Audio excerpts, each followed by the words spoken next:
All right, good afternoon. I'm going to review the information about the defendants and the facts of this case that were presented a short time ago here in court. And if you're not aware, all three offenders were just given a $1.5 million bond each in bond court. The defendants, Brian Church, Jared Chase, and Brent Betterly, are facing some very serious charges. In fact, we believe they're the first defendants to be charged under the terrorism statute here in the state of Illinois. My office has charged each of these individuals with material support for terrorism, conspiracy to commit terrorism, and possession of explosives or incendiary devices. These charges are the result of an ongoing investigation led by the Chicago Police Department with the full cooperation of the Cook County State's Attorney's Office.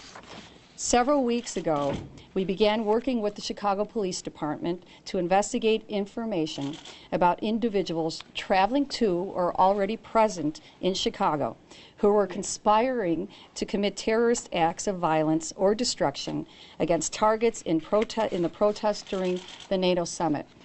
These individuals charged today are self-proclaimed anarchists who traveled together from Florida to the Chicago area. Their intent was to commit terrorist acts of violence and destruction during the NATO conference.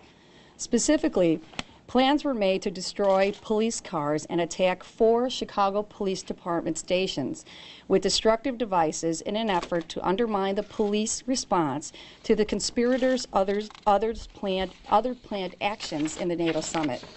Some of the proposed targets included the campaign headquarters of President Barack Obama, the home of Mayor Rahm Emanuel, and certain downtown financial institutions. At one point during the investigation, defendant Church stated that he wanted to recruit 4 groups of co-conspirators to conduct raids. The evidence also shows that they had already conducted reconnaissance at Chicago Police Department headquarters for the purpose of a planned attack. As part of their efforts, the defendants also possessed or constructed explosive incendiary devices and various types of dangerous weapons. These weapons included a mortar gun, swords, a hunting bow, throwing stars, and knives with brass knuckle handles. They also employed police countermeasures such as manufacturing a shield with protruding nails, and police also seized an assault vest, gas mask equipment, and other gear to help hide their identity during their operations. At one point in the investigation, defendant Church stated that he also wanted to buy several assault rifles and indicated that if a police officer was going to point a gun at him, then he would be pointing one back at that police officer. The defendants also engaged in detailed conversations about the preparation of numerous incendiary devices known as Molotov cocktails. These devices were made out of empty beer bottles that were filled with gasoline and fitted with fusing. The defendants went further to actually engage in the making of the Molotov cocktails with cut bandanas as timing devices. As they prepared and plotted how they would use the Molotov cocktails, defendant Church at one point asked his co-defendants if they had ever seen a cop on fire, and I quote, as he discussed throwing a Molotov cocktail into the 9th District Chicago Police Station. Given the imminent threat to public safety, proper search warrants were obtained and executed at the Bridgeport residence. My office has been in partnership not only with the Chicago Police Department, but also with the FBI and Secret Service, and we thank those agencies for their assistance and ongoing cooperation. Before I turn this over to Superintendent McCarthy, I just wanted to say the individuals that we have charged in this investigation are not peaceful protesters. They are domestic terrorists who came to Chicago with an anarchist agenda to harm our police officers, intimidate our citizens, and to attack their politically motivated targets. As you all know, there are tens of thousands of individuals here in Chicago now who are in our great city and exercising their right to protest and having their voices heard, and we support that right. But let me make this clear. The charges we bring today are not indicative of a protest movement that has been wrongfully targeted by law enforcement. These men were here to hurt people and to carry out an agenda that all of our law enforcement in all of Chicago rejects and repudiates. These charges are not just based on conversations, nor do they constitute idle talk. The evidence recovered in this raid clearly demonstrates that these defendants were equipped and prepared to carry out violent acts to disrupt the upcoming NATO summit.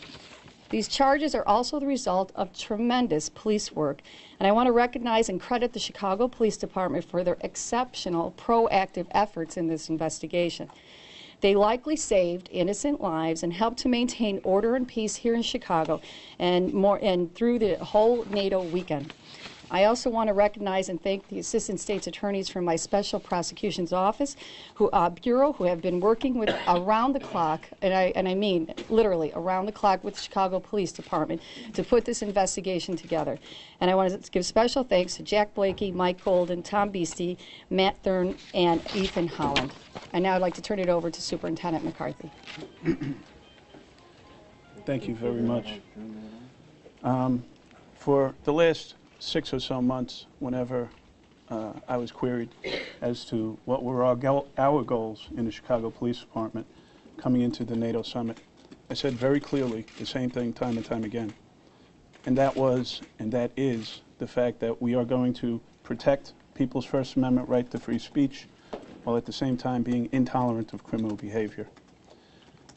Today's announcement very clearly supports those statements. If you've been paying attention for the last few days in Chicago, there have been a number of protests resulting in 14 arrests during that entire time frame. This plot very clearly does not represent protest behavior. This is criminal behavior. And this represents a fulfillment of our obligation. I'd like to acknowledge the state's attorney and her office for the incredible support that they lent in the prosecution of this case to this point. Obviously, this is an ongoing investigation. This represents a victory, not a failure, in preventing something from happening. There are no imminent threats at this point to this conference, and as I said, I'd really like to separate these events from the peaceful protests, peaceful if raucous protests that we've been having across Chicago over the last few days. We are committed to preventing any acts of criminal behavior during this conference, and I believe, as I said, that we are fulfilling that promise. So I guess with that, Anita, we want to take some questions. I'm sure there are going to be some questions. Superintendent, as you can guess, the attorneys for these folks downstairs, before we came up to see you, are already saying that the group was infiltrated by the police. The idea of the informants for this illegal activity, the people who were charged were dragged into this by others who were agents of the state. I think what you've seen is a proactive investigation, and when the information was obtained by the police department and we began working with them, it was a proactive investigation, and we used every legal tool that we have available to us to work up this investigation.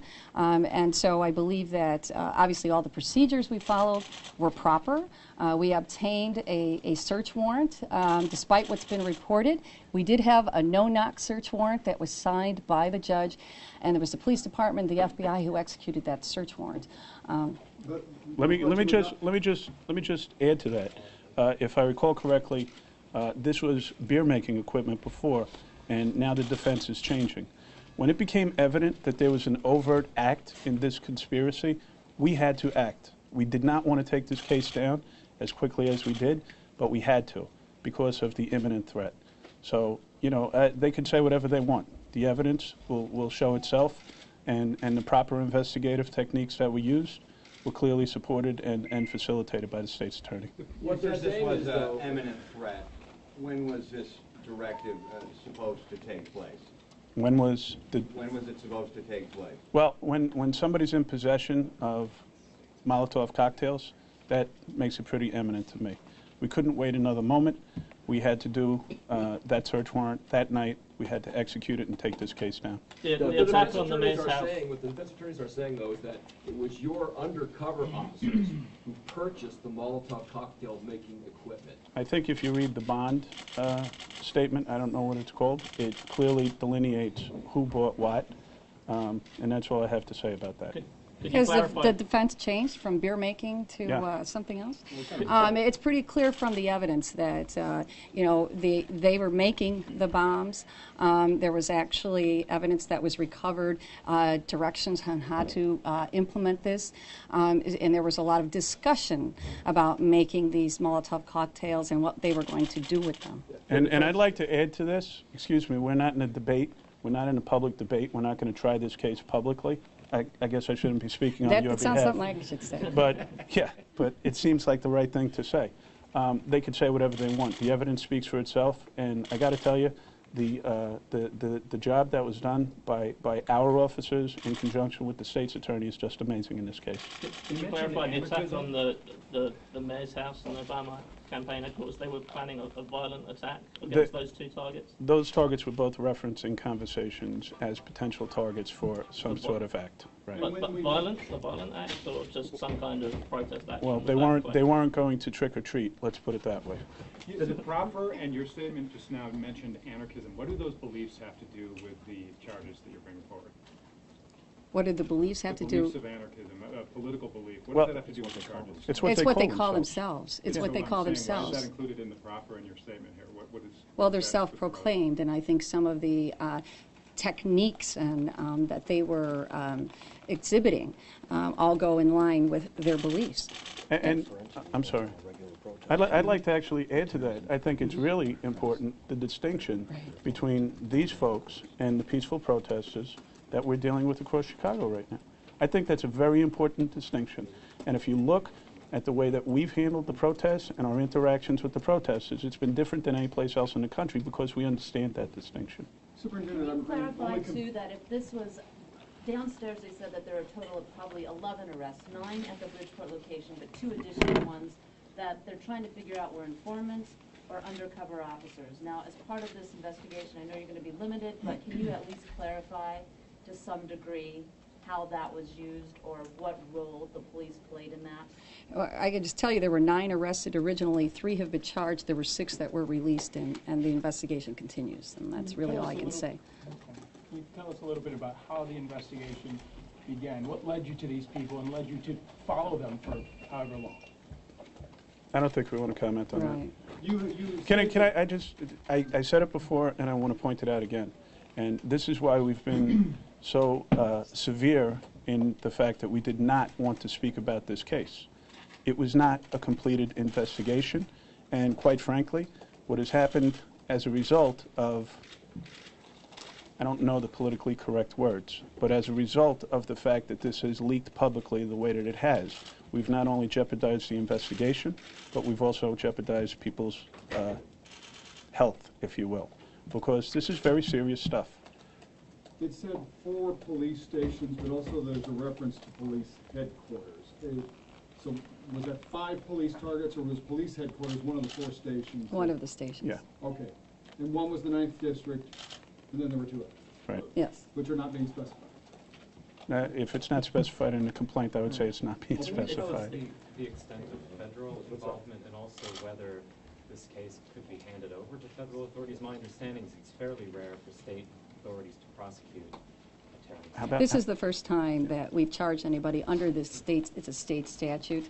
The FBI and the Chicago Police Department are the ones that executed the warrant. We've been in contact with our federal partners from the get-go on this, Secret Service as well. I can't comment on any possible federal charges other than, this case happened here in Chicago in our jurisdiction, and we do have a law on the books that can accommodate this type of charge.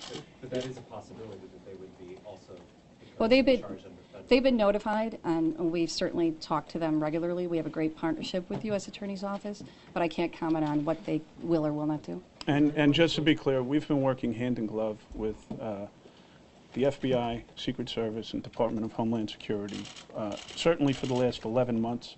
that we've been preparing for the NSSE. As a result, anytime something hits our radar, we're pushing it out. Anytime something hits their radar, they're pushing it out to us. So the cooperation is in there. And in this case, you know, we included as much as we could so that moving forward, we would have the best shot at doing this. Is there anybody still in custody other than these three involved in this investigation or charges pending against them? I can't comment other than that the investigation continues. Is there any connection to the federal raids last month or the month before again in Bridgeport against the members of Anonymous who were charged federally? I don't believe so. It doesn't appear that. This is the first prosecution under that statute by your office or statewide? Statewide. Is there any connection between what's happened here and what happened in Cleveland, I think last month, where anarchists were charged, and there was mention in that case of Chicago being a target? Not to our knowledge right now. Again, we have not completed this investigation. This is a step that we had to take to make these arrests based upon the danger that these guys presented. So therefore, the investigation is going to move forward, continue, and there's a lot of T's to be crossed and I's to be dotted. Will more arrests be made? Not positive. When the videotape police stop was made, how far on an investigation were you at that point? Did the officers who made the stop know that was the subject of an undercover investigation? No. This was a very classified operation, if you will. For obvious reasons. Those officers did not know. Can I ask you to address some of the accusations from the arrested protesters, at least those who were released, and some of their attorneys of mistreatment?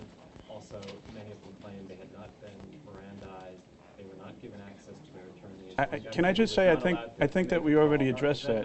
I think that we already addressed that. We're not going to deal with this in the public forum. They can say whatever they want. The evidence is going to show what happened.